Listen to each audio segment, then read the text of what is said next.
No Budget RC here. We're back with my Redcat Everest Gen7 Sport, and this is the second mod video. If you haven't seen the first one, the first mod video was modding the bumpers and the body. So in this one, unless this is the very first video you've seen about the Redcat Everest Gen7, you probably already know that the steering radius on these trucks is horrible out of the box. So probably the best way is to be turned upside down so you guys can get a good view.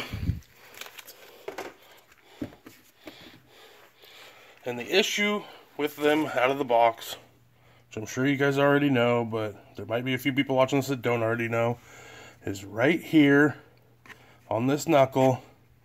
You can see where I've done some grinding. There's a little piece that sticks out there, a little stop, and the issue is when you turn it, that stop will hit that screw right there, and it just gives you maybe just slightly more steering angle than what I have right there. And then the second problem is once you grind that off, then you turn it, your tie rod will hit the pumpkin. And I've seen a few videos of people fixing this in different ways. Some will just take and stack spacers in here to raise this up. Some people have actually ground a slot into the pumpkin for the tie rod to set in. I didn't want to grind on there, and I was thinking putting spacers in there and using a longer screw is essentially putting more force if I do eventually put a stronger servo in. You know, that's a potential failure spot. And I was worried if I was grinding into the pumpkin, maybe I'll grind in there too far and grind all the way in, you know, and where dirt and debris can get into the gears. What I came up with is I have some boxes that have some old part trees in them, and I went through there and I found these are the stock rod ends. They're just straight.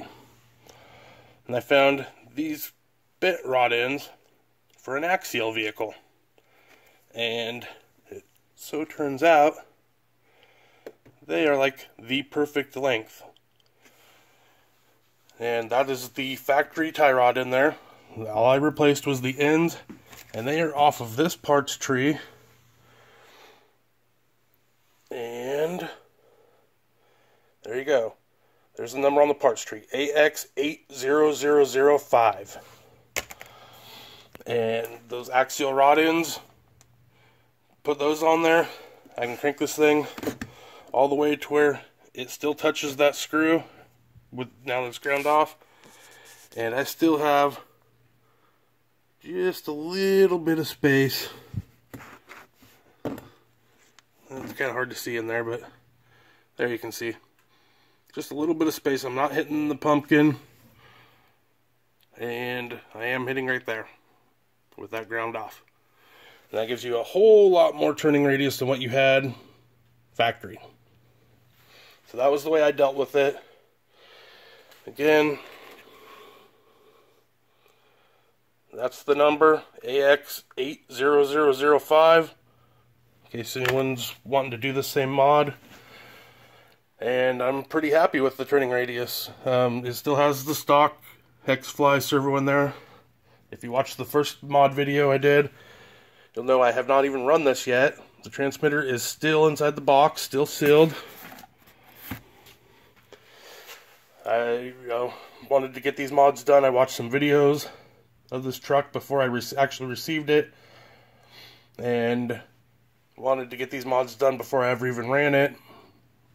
And so here we are. And if you guys found this video helpful, please give it a thumbs up. If you haven't already, please smash that subscribe button, and I'll catch you in the next video. Thanks.